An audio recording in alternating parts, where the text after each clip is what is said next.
안녕하세요. 저는 음식점을 운영하고 있는 30대 후반의 지극히 평범한 여성이에요. 지금은 그저 평범하게 지내고 있지만 몇 년 전에는 상당히 날이 서 있었어요. 그 이유는 전혀 평범하지 않은 저의 이혼 과정 때문이었죠. 어찌나 어이없는 일만 일어나는지 주변에서는 이때 액땜을 해서 그 뒤로 좋은 일만 있을 거라며 위로까지 했을 정도였답니다. 그런 저와 남편은 첫 만남부터 참으로 남달랐죠. 서로의 이별에 대한 아픔을 달래다가 눈이 맞았거든요. 저는 예쁘게 생긴 편이 아니에요. 그건 남편도 마찬가지였죠. 객관적으로 말하면 남편은 못생겼다에 더 가까운 편이었죠. 저는 무척 잘생긴 남친과 사귀다가 그 남자에게 몰려드는 여자들 때문에 지쳐 헤어진 상태였고, 남편은 사귀던 여자에게 돈만 다 뜯겨먹고는 못생겨서 싫다는 말을 듣고 헤어진 상태였어요. 소개팅으로 만나 서로를 위로하던 우리는 그렇게 조금씩 정이 생기고 결혼까지 하게 됐어요. 남편의 얼굴은 잘생겼다고 말할 수 없지만 유쾌해서 같이 있으면 재미있었거든요. 일반 회사원이었던 남편은 결혼 후 제 음식 솜씨로 돈을 벌 수 있겠다 싶었는지 저의 반대에도 불구하고 퇴사하고 음식점을 열자고 하더라고요. 결국 저도 그에 넘어가 음식점을 하게 됐죠. 그때 시모에게 받은 스트레스는 어마어마했어요. 남편이 잘 다니던 회사 때려치게 만들었다며 볼 때마다 절 욕하셨어요. 억울했지만 가게가 잘 되기 시작하면서 그런 말도 잦아들었죠. 그렇지만 저를 향한 못마땅한 시선은 여전했어요. 솔직히 제가 음식점 열자고 한 것도 아닌데 말이죠. 그런데 제가 이혼을 하게 된 건 그런 시모의 행동 때문이 아니에요. 제 이혼 결심의 첫 이유는 남편의 심각한 외모 콤플렉스 때문이었어요. 저는 잘생긴 외모가 밥 먹여주지 않는다는 걸 알고 있었고, 무엇보다 잘생긴 얼굴에 피를 본 적이 있었던지라 외모는 저에게 딱히 중요한 부분은 아니었거든요. 그런데 제 생각을 항상 비꼬아서 듣더라고요. 그러면서 사소하게 부딪히는 일들이 많았어요. 그리고 그 외모 컴플렉스에 정점을 찍게 된 일이 생겼어요. 그건 가게를 찾은 한 손님의 지나가는 말에서부터 시작됐죠. 사장님은 음식점을 할 관성이 아닌데? 근데 음식 솜씨가 이만큼 좋으니 사장님 얼굴도 눈에 안 들어오는군. 손님은 음식이 맛있다는 이야기를 짓궂게 돌려 말한 것이지만 남편은 다르게 해석하더라고요. 그 말이 자신의 외모 비하라고 생각했어요. 솔직히 남편의 얼굴은 30대 초반이라고 하기엔 많이 나이가 들어 보였기에 이해를 하려고 했어요. 그런데 그날 이후로 제게 짜증을 내더라고요. 아, 진짜. 이번에는 진짜 성형 좀 해야겠어. 음식점을 할 관성이 아니라고? 늙어빠진 인간한테 내가 이런 말을 들어야 해? 진정해 여보. 그냥 듣고 흘려 넘기라고. 장사하면서 그런 것까지 다 신경 쓰면 당사만 더 힘들어. 당신도 내가 바보라고 생각해? 어떻게 그런 말을 듣고 가만히 있을 수가 있어. 당장 나와서 한마디라도 거들었어야지. 손님이야. 밖에서 모르는 사람이 그랬으면 나도 화냈겠지. 그런데 손님이잖아. 자기가 이해하고 넘어가. 응? 아, 몰라. 진짜 짜증난다고. 나 진짜 성형수술 좀 해야겠어. 그렇게 말하는 남편의 눈이 제게 향했어요. 당시에 가게가 힘들어 돈은 제가 관리 중이었거든요. 알았어. 자기는 성형수술이 하고 싶은 거지? 자기가 얼마나 스트레스 받는 건지 알고 있으니까 돈이 좀 모이면 수술해. 그러고 마음이 편하다면 못할 것도 없지. 그렇게 말해주고 며칠이 지났을까? 짜증과 화가 많았던 남편의 모습이 변했어요. 뭐랄까, 그냥 거동이 수상하다고 해야 하나? 계속 제 주변을 맴도는 기분이 들더라고요. 와이프인데다 같이 일까지 하고 있으니 그저 기분 탓이라고 생각하고 넘겼는데 저는 괜히 그게 신경이 쓰이더라고요. 그런데 며칠 뒤 제 공책이 사라졌다는 걸 알게 됐죠. 저는 머릿속이 새하얗게 변할 정도였어요. 그 공책은 가게 메뉴 레시피를 적어둔 공책이었어요. 저는 그 공책이 없어진 게 남편과 관련이 있다고 생각했어요. 자기야, 잠깐 나 좀 봐. 할 얘기가 있는데. 그렇게 말한 그때 가게 문이 콱 열리더니 한 남자가 잔뜩 성이 난 얼굴로 성큼성큼 다가오면서 남편 얼굴에 뭔가를 집어 던지더라고요. 저는 놀라서 소리를 지르려다가 그 사람이 던진 게 제 공책이라는 걸 알고는 깜짝 놀랐어요. 잘 만났다 이 사기꾼. 내 돈 내놔, 내 돈 내놓으라고. 이딴 가치도 없는 공책을 뭐? 비밀 레시피? 지랄을 하네. 어디서 사람을 등쳐먹으려고. 빨리 내가 준 돈 가져와. 여기서 이러지 말고 밖에서 이야기합시다. 남편은 헐레벌떡 일어나 그 남자를 데리고 밖으로 나가려고 용을 썼어요. 잠시만요. 그 공책이 비밀 레시피라고요? 그걸 이 남자가 당신한테 팔았어요? 아, 그렇다니까. 내가 이 집 장사가 잘 돼서 돈 주고 레시피를 사겠다고 했는데 공책 읽어도 온통 평범한 레시피뿐이잖아요. 아무리 그래도 그렇지 이런 인터넷만 뒤져도 나오는 레시피를 팔아? 이 나쁜 사기꾼 같으니라고? 잠깐만요. 내가 지금 당장 돈 도로 돌려줄 테니 당장 여기서 나가요. 아, 빨리. 제가 그 사람과 대화를 나누려 하자 남편이 다급히 상대방 남성을 돌려보내려 하더라고요. 남성이 돌아가고 나는 남편을 빤히 쳐다보며 말했어요. 내 레시피 공책 언제 가져갔어? 아니, 그걸 팔았어? 그게 뭔지는 알지? 그거 우리 가게 장사 미천이야. 별거 없다고는 해도 나한테는 소중한 거고. 나도 어쩔 수 없었다고. 빨리 돈을 마련하려면 그것 말고는 방법이 없었다고. 돈이 왜 그렇게 급하게 필요한 건데? 당신 어디 대출 섰어? 보증 섰어? 아니, 아무리 대단한 일이 있어도 자기 장사 미천을 파는 인간이 어딨어. 그거 뺏겨서 우리 가게 휘청거렸으면 어떻게 책임지려고 한 거야? 말해봐. 이게 다 어떻게 된 일인지. 정형수술하려고 그랬다고. 내가 그 뒤로 잠도 못 자고 얼마나 시달리는 줄 알아? 당신은 모르겠지. 그런 소리 듣고도 실실 웃는 당신은 절대 모르지. 몰라. 내가 그걸 어떻게 알아? 그리고 나는 당신이 성형수술 하던 말던 상관없어. 내가 결혼한 사람은 다른 누구도 아니라 당신이야. 그 얼굴이라도 좋아서 결혼한 게 나라고. 네가 얼굴 바꾼다면 나도 이해해. 그리고 존중하지. 그런데 왜 그걸 남의 레시피 공책 팔아서 마련하려고 하냐고. 당신이 벌어서 수술하면 되잖아. 적어도 가게 날리는 선택은 하면 안 되지. 장사할 때 레시피가 얼마나 중요한지 몰라서 그래? 당신한테는 그 장사 미천이 제일 중요하겠지. 나는 안 그래. 나한테는 내 인생 자체가 걸린 문제라고. 우리 가게에서 웃는 손님들이 내 외모 보고 웃는 거 내가 모를 줄 알아? 다들 그렇게 실실거리면서 나 쳐다보고 진짜 죽겠다고. 당신이 나를 이해 못하는 거야.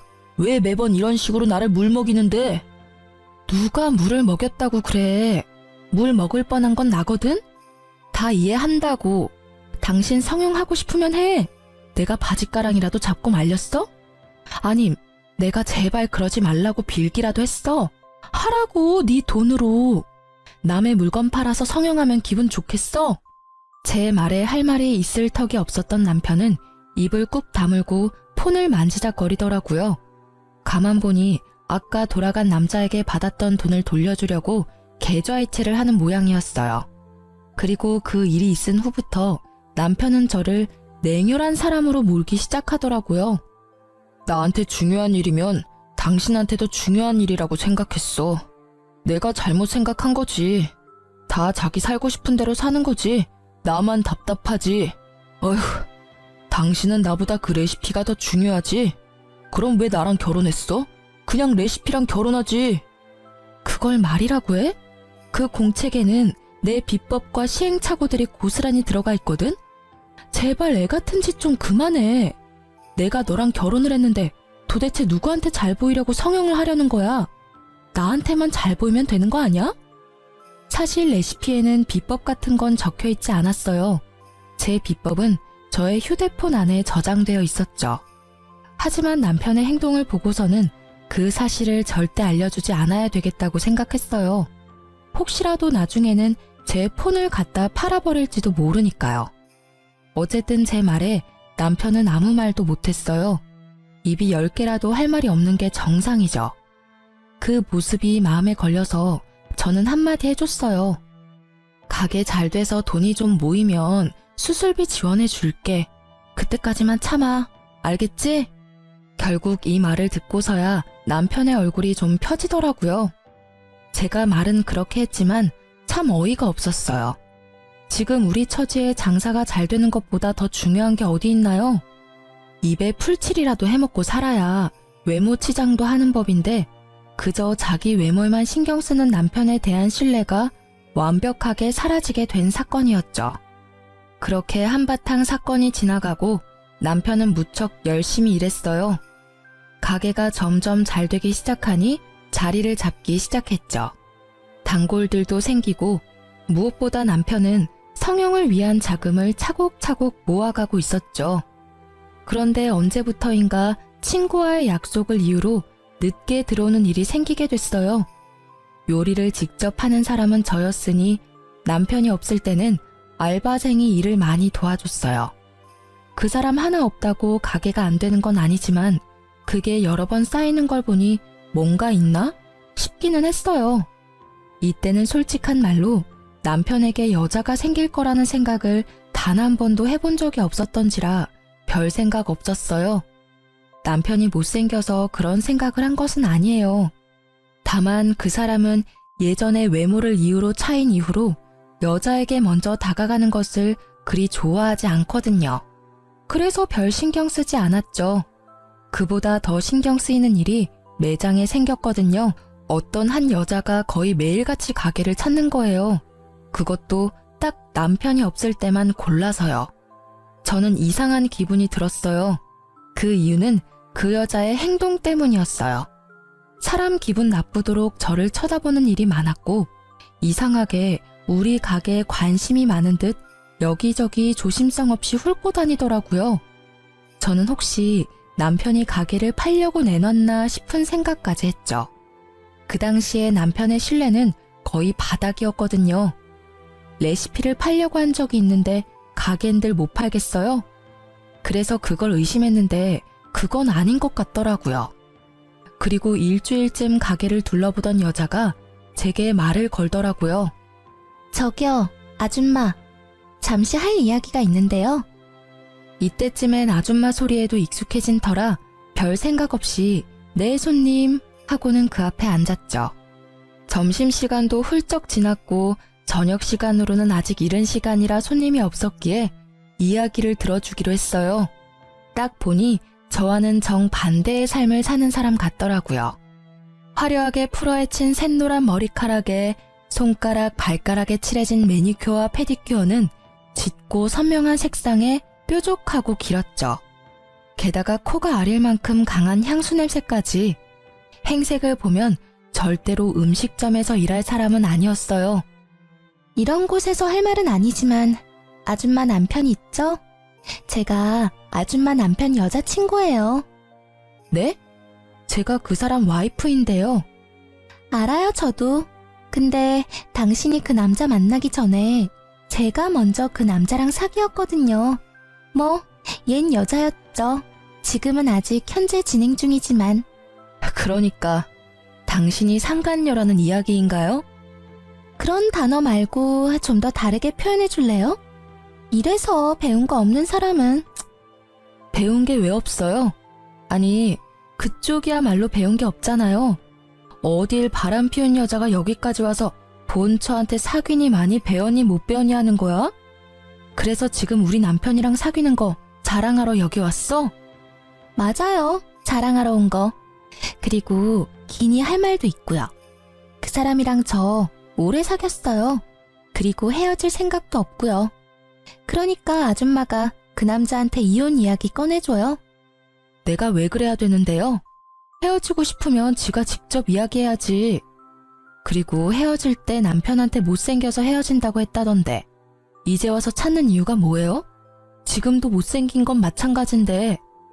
그래도 지금은 가진 게 있잖아요. 나도 젊었을 때의 얼굴이 좋았지. 지금은 다른 게 좋거든요.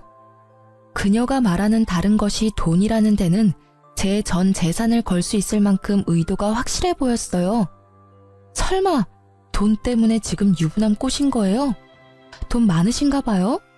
유부남인 거 알고 바람피면 상간녀 소송 걸리는 거 알고 계시죠? 그 정도는 이 정도 가게 가진 그 남자가 알아서 대주지 않을까 싶네요. 생각보다 모아놓은 돈도 많은 것 같고. 저도 이제 나이가 들어가니까 좀 안정적인 남자가 좋더라고요.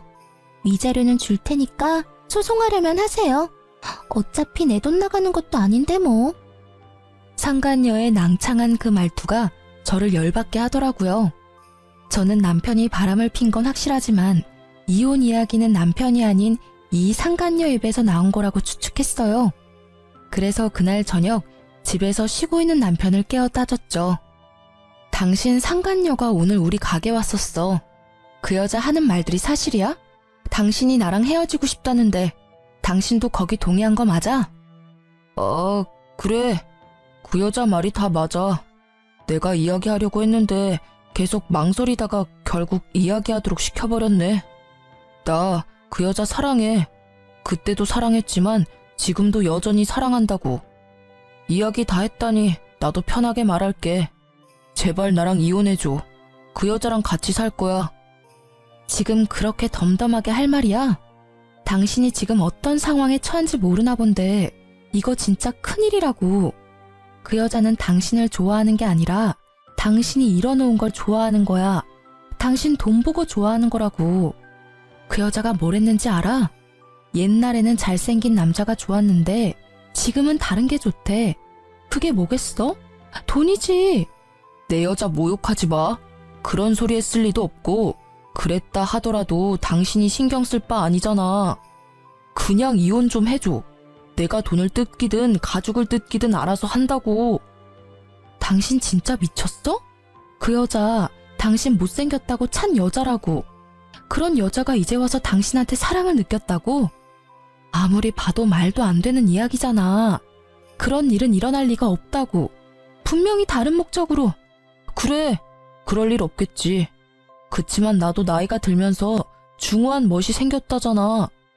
당신은 어차피 돈에 정신 팔려서 그런 것도 모르겠지만 사실 당신하고 만났을 때도 그 여자랑 헤어지고 싶지 않았어.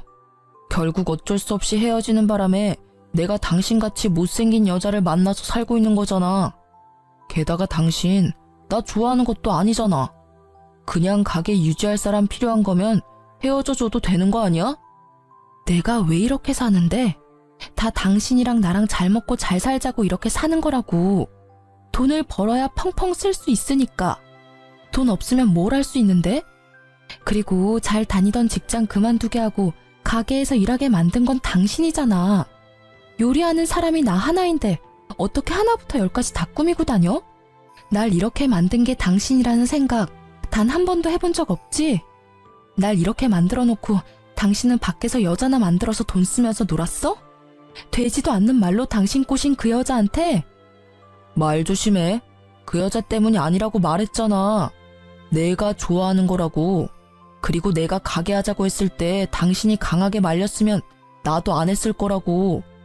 이딴 말을 짓거리는 남편놈을 보는데 진짜 가슴에서 솟구치는 분노에 몸이 덜덜 떨리더라고요. 딱 봐도 돈 목적으로 만나는 여자한테 홀라당 넘어가서는 조광지철을 버리려는 꼴을 보니 답답하기까지 했어요. 게다가 상간녀 편드는 걸 보니 정이 딱 떨어졌어요. 알았어. 이혼해. 나도 말 못 알아먹는 남자랑은 더 이상 말도 섞기 싫어.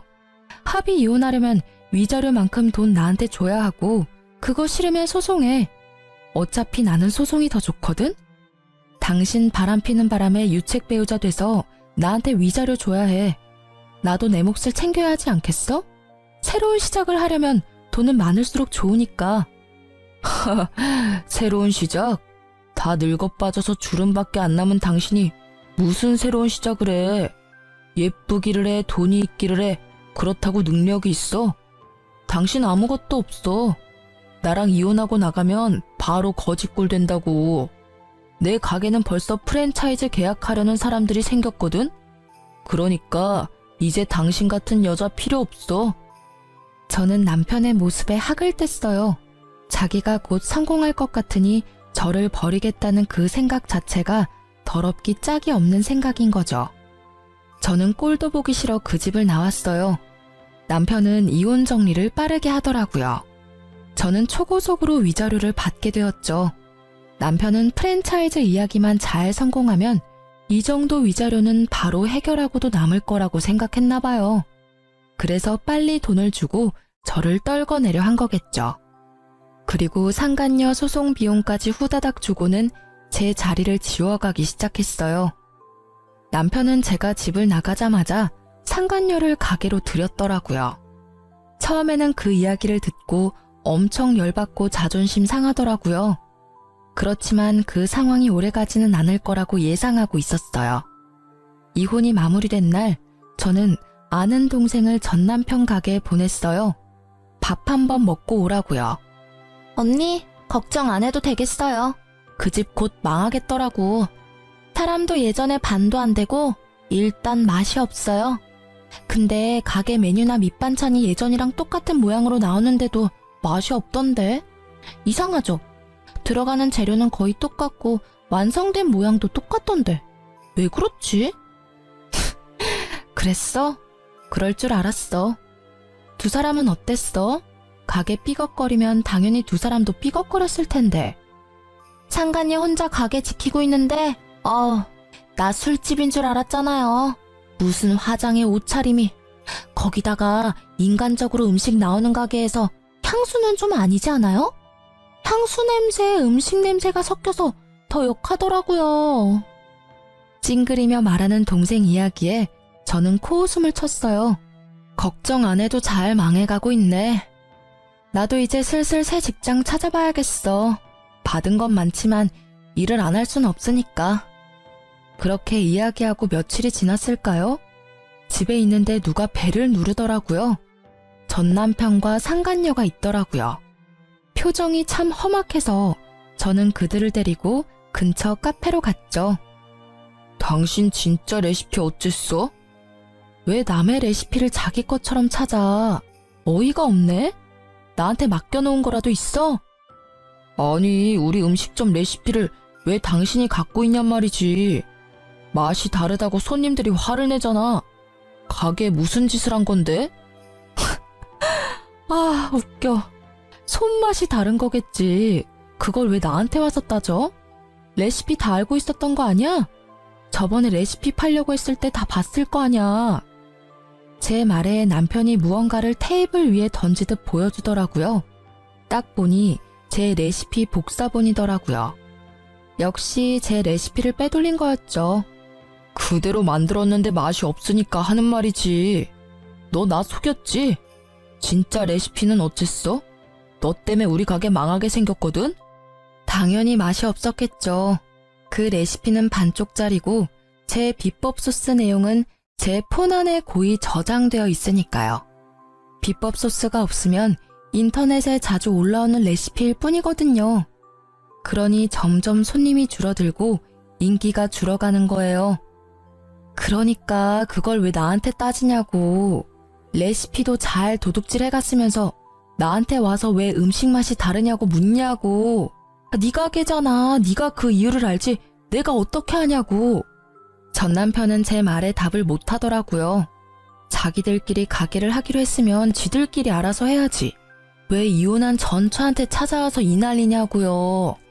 잠깐, 그러고 보니 아줌마가 우리 가게 댓글에 별점 테러한 거 아니야? 맛이 변했다면서 글 쓴 사람들 당신이 사주했지? 이보세요, 상간녀 씨. 없는 이야기 지어내는 거 무고죄인 거는 알고 있죠? 저는요, 당신네 가게가 망하든 말든 상관없어요. 어차피 망할 거라는 걸 알거든요. 맛이 다르다는 건 진짜겠죠. 제 레시피 공책은 그거 하나만 있는 게 아니거든요. 그러니까 그쪽 분들은 반쪽만 갖고 있는 거죠. 예의도 없이 계속 반말하는 상간녀의 말에도 저는 최대한 이성을 유지하려 했어요. 그런데 상간녀의 말에 이성이 뚝 끊기더라고요. 이거 봐. 진짜 레시피 숨겨놓고 안 준 거네. 이 사기꾼 같은 년이 그걸 훔쳐갔어? 그거 우리 가게 레시피거든? 말은 똑바로 해야지. 너희 가게? 웃기고 자빠졌네. 그게 왜 니네 거야? 내가 알아내고 내가 연습해서 얻어낸 게 왜 니네 건데? 그리고 너 그 가게에서 네가 한 일이 뭔데? 너가 그 가게에서 한 거라고는 레시피를 팔고 바쁜 시간에 상간녀 만나서 히덕거리는 것 뿐이었거든? 그런 주제에 감히 레시피를 내놓으라고? 이 정신 나간 것들이 바쁜 사람 불러내서는 말 같지도 않은 말을 짓거리고 난리야. 그리고 그렇게 열받으면 법대로 해. 내가 만든 레시피가 내 것인지 바람난 너희 것인지. 제가 나중에 알아보니 상간녀가 요리를 못해서 주방장을 들였더라고요. 그것도 인건비가 낮은 경력이 얼마 안 된 어린애를 고용해서 제 레시피대로 만들도록 지시했답니다. 당연히 반쪽짜리 레시피를 만들다 보니 음식 모양은 똑같은데 맛은 떨어지는 일이 발생했던 거죠. 나한테 와서 따지지 말고 사랑하는 두 분이서 알콩달콩 맛있는 음식 개발에 집중하는 게 어때? 아, 사랑 노름에 빠져서 가게는 눈에 들어오지도 않지? 근데 분명히 나랑 이혼하면서 프랜차이즈 문의 왔다고 하지 않았어? 잘 되고 있는 거야? 뭐 여기까지 와서 나한테 이렇게 따지는 거 보면 말 안 해도 뻔하지. 저의 한껏 비꼬는 말에 전 남편은 답도 못하고 노려보기만 하더라고요. 그러게 마음을 좀 곱게 썼어야지. 너 마음 가는 대로 행동한 일이니까 네가 다 감수하는 것도 당연한 거야. 다 예상하고 이혼하자고 한 거 아니야? 끼지도 않아 정말. 다음부터 이런 이야기 할 거면 불러내지 마. 저는 냉정하게 말했어요. 두 사람이 제게 온 이유는 알겠더라고요. 장사가 잘 안 되니 어쩔 수 없이 저를 찾아온 것 같아요. 레시피가 있으면 강탈해 갈 생각도 했었던 것 같고요. 그런데 구구절절 제가 맞는 말만 하니 지들이 뭘 할 수 있었겠어요? 그렇게 제 말이 끝나자 부글부글 끓고 있던 상간녀가 폭발하듯 소리치더라고요. 처음부터 레시피를 네가 개발한 것도 아닌데 날 속였어? 그래놓고 장사하자고 나한테 꼬신 거야? 너 진짜 아무것도 없잖아 지금. 아무것도 없긴 뭐가 없어. 너 나 좋다며. 좋아하니까 내가 하자는 대로 다 해주겠다며. 그리고 그 가게 운영하겠다고 한 건 너야. 네가 나더러 가게도 못 나오도록 만들었잖아. 내가 사장인데. 네가 얼굴 보이면 손님들이 가게 오겠어? 그것 때문에 가게 얼굴 들이밀지 말라고 이야기한 거잖아. 당신 얼굴 보면 있던 밥맛도 다 떨어진다고. 뭐? 그 전에는 아무도 그런 말 안 했어. 다들 밥만 잘 먹고 돌아갔다고. 당신이 홀을 제대로 못 보니까 손님이 떨어진 거겠지. 어디서 나한테 다 뒤집어 씌우는 건데? 다 네 탓이니까 이럴 줄 알았으면 너 같은 거 꼬시지 않는 건데. 막판에 괜찮은 놈 잡아보려다가 이게 무슨 날벼락이냐고. 가게 매출이 어마어마하다며. 나 먹여 살릴 수 있다며. 근데 이게 뭐냐고. 매일매일 손님은 줄고 돈만 계속 나가잖아. 왜 그게 내 탓이냐고. 엄밀히 따지면 이 가게에 바뀐 건 너뿐이잖아. 그럼 네 탓이지. 언제는 내가 가게에 있어서 좋다며. 못생긴 여자 있을 때보다 화사하고 좋다고 할 때는 언제고. 이제 와서 왜 그딴 소리 하는 건데? 따지고 보면 네가 레시피도 제대로 알지 못하면서 마누라랑 이혼한 게 잘못 아냐? 그 마누라랑 이혼하라고 메일 쪼았던 게 너잖아. 두 사람의 대화를 들으니 얼마나 웃긴지 저는 마치 개그 프로그램을 보는 것처럼 느긋하게 구경해줬어요. 마지막에 들리던 말에 완전 빵 터졌죠. 내가 미쳤지. 못생긴 놈 꼴값 한다더니 내가 너 돈 없으면 옆에 뭐하러 끼고 살아? 얼굴만 보면 혈압 오르는데 돈이라도 있어야 그 얼굴도 봐줄만 할 거 아냐? 그 말을 듣고 있는 전 남편의 표정이 와그락 일그러지는 걸 보며 저는 통쾌한 기분을 느꼈어요. 그래, 상간녀랑 사귀면서 그렇게 싫어하던 외모 지적 많이 받고 살겠네 하는 생각이 들었거든요. 나중에 오며 가며 슬쩍 봤는데 가게는 텅 비어 있었고 두 사람이 같이 있는 날은 거의 없더라고요. 거기에는 전 남편 혼자만이 자리를 덩그러니 지키고 있더라고요. 저는 그걸 보며 이혼 소송이 빨리 마무리돼서 천만 다행이라고 생각했어요.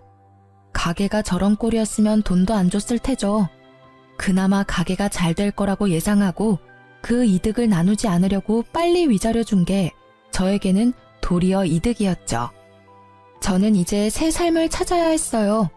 예전에 일했던 회사로 돌아가기에는 제가 너무 멀리 와버렸고 제 레시피가 아깝기도 했거든요. 그래서 음식점을 하나 차릴까 생각하고 있었어요. 이미 이혼은 했고 저라는 사람부터 건져야겠다는 생각을 했거든요. 주변 친구들에게 주방장 구하는 곳 있냐고 물어보고 얼마 지나지 않아 한 남자가 저에게 연락을 해왔어요.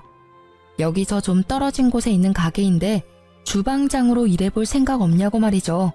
그쪽은 번화가는 아니었지만 가게가 들어가기에 나쁜 조건은 아니었어요. 직접 만나서 이야기하자고 해서 만났는데 깜짝 놀랐어요. 인상 좋은 미남이 한 분 계시더라고요. 조심스레 이것저것 물어보다 보니 돌싱이라는 것도 알게 됐죠. 서로 돌싱인 걸 알고 나니 좀 더 편해진 건 사실이었어요. 그래서 그곳에서 일하기로 했어요. 그곳에서도 이전 가게의 레시피대로 열심히 일을 했고 점점 손님들이 많아지더라고요. 그렇게 1년쯤 지나고 가게는 줄 서서 먹는 식당 정도는 아니라도 점심, 저녁, 식사 때마다 붐비는 가게 정도는 되더라고요. 그리고 여느 때와 같이 일을 하는데 한 사람이 가게로 들어오더라고요. 저는 주방에 있어서 신경을 못 썼는데 사장님이 오더니 저한테 잠깐 나와보라고 하더라고요. 표정이 좋지 않았어요. 무슨 일인가 싶었던 전 남편이 와서 기다리고 있더라고요. 이 가게에는 브레이크 타임이 있었는데 딱 그때를 맞춰서 찾아왔더라고요. 1년 만에 사람이 어찌나 늙었는지 얼굴에 주름이 쫙 껴서는. 저는 그 앞에 앉았죠. 1년이 넘게 지났는데도 말은 그리 좋게 나오지 않더라고요. 무슨 일이야? 나 찾을 일 이제 없을 텐데. 당신 아직도 아줌마 소리 들으면서 일하고 있지? 이런 작은 가게에서 일하면 얼마나 벌겠어? 푼돈 정도 되겠지. 남이사 푼돈을 벌든 떼돈을 벌든 무슨 상관이야? 여기까지 찾아온 이유가 나 화나게 만들려고 그런 거야? 용건 없어? 용건 없으면 나가줄래? 나 지금 저녁 준비해야 해서 바쁘거든? 이렇게 지내지 말고 돌아와. 내 가게 아직 그대로 있어. 그 자리에 똑같이. 당신이 오면 주방장 자리 줄게. 웃기고 있네. 지금 일 잘 다니고 있는 사람한테 뭔 소리야? 거기 이제 소문나서 손님도 별로 없다는데. 이렇게 예쁘지도 않고 돈도 없고 능력도 없는 여자 데려다가 뭐에 쓰려고? 당신한테는 예쁘고 돈도 많고 능력도 좋은 당신 좋다는 상간녀가 있잖아. 설마 나더러 두 사람 알콩달콩 사는데 끼라는 말은 아니지? 그런 꼴 보기 싫으니까 여기 와서 이런 짓 하지 말고 제발 그냥 무시하고 가줘라. 응? 미안해. 진짜로 내가 다 잘못한 것 같아. 당신만큼 나 이해해주고 보듬어준 사람도 없는데 내가 왜 그랬나 싶어. 진짜로 시간을 되돌리고 싶다고. 당신이 말한 그대로였어. 그 여자 심지어 나를 좋아한 것도 아니었다고. 통장에 있던 돈에다가 대출까지 내 이름으로 쓰고는 도망갔어. 그 돈 내가 성형수술 하려고 모아놓은 돈인데 그걸 홀라당 다 가져갔다고. 게다가 프랜차이즈 내는 것도 음식 맛이 이렇게 다르면 자기들도 좀 생각해봐야 할 것 같다고. 그런 식으로 여기저기 있던 일들도 완전 무산돼서 가게도 곧 망할 것 같아. 아니, 망한 것 같아. 구구절절 말하는 걸 들어보니 참으로 딱하더라고요. 제가 한 말이 그대로 들어맞았으니까요. 그때 내가 말했지? 그 여자 그럴 의도로 당신한테 접근했다고. 내가 그때 말할 때는 믿지도 않더니 이제 당하고 보니 내 생각이 났어? 근데 어떡하지? 내 눈에는 당신이나 그 여자나 똑같아 보이거든. 돈 좀 벌고 여자한테 눈 멀어서 바람난 당신이나 돈 노리고 당신한테 다가와서 다 들고 튄 그 여자나 다를 게 뭐가 있어? 나는 그 여자를 사랑했다고. 그런 내 마음을 배신한 거야. 내 어디가 그 여자랑 똑같다는 거냐고. 당신은 나를 배신했잖아. 왜? 네 사랑에 눈이 머니까 남의 마음 사정에는 신경도 안 쓰였니? 대단해. 사랑 타령하면서 나한테서 다 뺏어간 게 넌데 자기는 그 여자랑 다르게 생각한다는 걸 들으니까 좀 소름 끼치네? 안 그래? 나한테는 너도 충분히 나쁜 놈이야. 유부남이 사랑 타령이라니. 그것도 제 마누라가 아닌 상간녀한테. 그 사실이 잘못됐다는 걸 모르는 것도 참 딱하고. 그러니까 지금 사과하잖아. 미안하다고. 잘못했다고 하잖아. 당신이 화내는 건 알겠는데 내 사정도 이해해줘. 응? 당신도 솔직히 여기서 아줌마 취급 당하면서 힘들게 사는 거 싫잖아. 내가 당신 사모님 소리 듣게 해줄게. 응? 미안한데 저는 남편의 말을 끊으려고 했지만 제 어깨에 손을 얹는 부드러운 손길에 입을 닫고 제게 다가온 남자를 쳐다봤어요. 이 가게의 사장이었어요. 여보, 저녁 준비는 내가 해놓을 테니까 대화 잘 끝내고 와요. 오해가 상당히 많이 쌓인 것 같으니까 깨끗하게 잘 풀어서 다시는 찾아오지 않도록 하는 게 좋을 것 같아. 그리고 제 현재 남편이기도 했죠. 제가 이 남자와 결혼한 건 6개월쯤 됐을 때였어요. 저는 이 잘생긴 남자의 고백을 곧이곧대로 받아들일 수 없었지만 이 남자는 끝까지 저를 설득시키더라고요. 자신은 그런 사람과 다르다고 한 가지 분명하게 약속할 수 있는 건 절대로 바람은 피지 않고 다른 여자 쳐다도 보지 않겠다는 말을 하며 저를 설득했죠.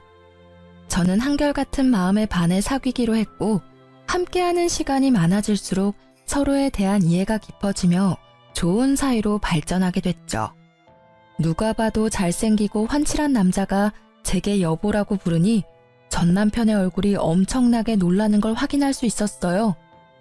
여보? 당신 결혼했어? 나랑 헤어진 지 얼마나 됐다고 결혼을 해? 무슨 헛소리인지 모르겠네. 나는 엄연히 법적으로 이혼을 한 여자라고. 너하고의 사이에서 온갖 정이 다 떨어져서 이혼한 사람. 내가 왜 너 생각해서 재혼을 못해? 넌 나랑 이혼하자마자 상간녀랑 혼인신고 해놓고서는. 그래, 그러고 보니 너 유부남이었구나. 너 이런 식으로 나 꼬시면 안 되는 거야. 어차피 넘어갈 일도 없었겠지만. 그래도 이건 너무하잖아. 벌써 결혼이라니. 그리고 한 가지 네가 착각하는 게 있어서 내가 말해주는 건데 나 여기 사장님 와이프야. 넌 나랑 일할 때 매번 나한테 아줌마라고 불렀지? 그때 솔직히 정말 기분 더러웠거든? 너는 사장님이라고 불리는데 나는 아줌마라고 불렸잖아. 근데 여기 오니까 정말 달라. 이 사람은 일할 때 나를 여보나 사모님으로 불러. 못생긴 내가 싫어서 여보라고 부르지도 않은 네가 감히 여기 와서 그런 말 하면 안 되지. 아줌마 취급 당하면서 사냐고? 너랑 있을 때야말로 아줌마 취급 당했거든, 너한테서? 나는 그럴 의도로 당신한테 그런 말 한 거 아니라고. 그냥 주변 손님들이 다들 그렇게 이야기하니까 나도 모르게 아줌마라고 한 거지. 그걸 왜 다 내 탓으로 돌리는데? 네 탓이니까 네 탓이라고 하는 거지. 사장인 네가 날 그렇게 부르니 다른 손님들도 그렇게 부른 거라고. 그리고 솔직하게 말해줄게. 나는 너 잘생기고 못생기고 그런 건 상관없었어. 잘생긴 얼굴 가진 남자한테 피본 사람이 나잖아. 그런 내가 얼굴을 볼 거라고 생각해? 나한테 중요한 건 내면이었거든. 그래서 나도 모르게 잘생기지 않은 사람을 찾은 건지도 모르지. 그치만 나는 결혼 생활에 신뢰를 지켰어. 당신 외에 남자도 만나지 않고 돈도 같이 벌었고 당신 성형수술한다는 것도 반대 안 했지. 그런데 돌아온 건 뭐였어? 이혼이잖아. 그것도 상간녀가 생겨서 나와 이혼한 아주 더럽고 짜증나는 상황. 근데 이제는 너한테 참 고맙다고 생각하고 있어. 지질이 못생기고 궁상맞게 생긴 남자도 나를 배신할 수 있다는 걸 깨달았거든. 그렇게 헤어지지 않았으면 이렇게 잘생기고 다정한 남편도 만나지 못했을 테고. 못생기고 궁상맞게 생겼다고?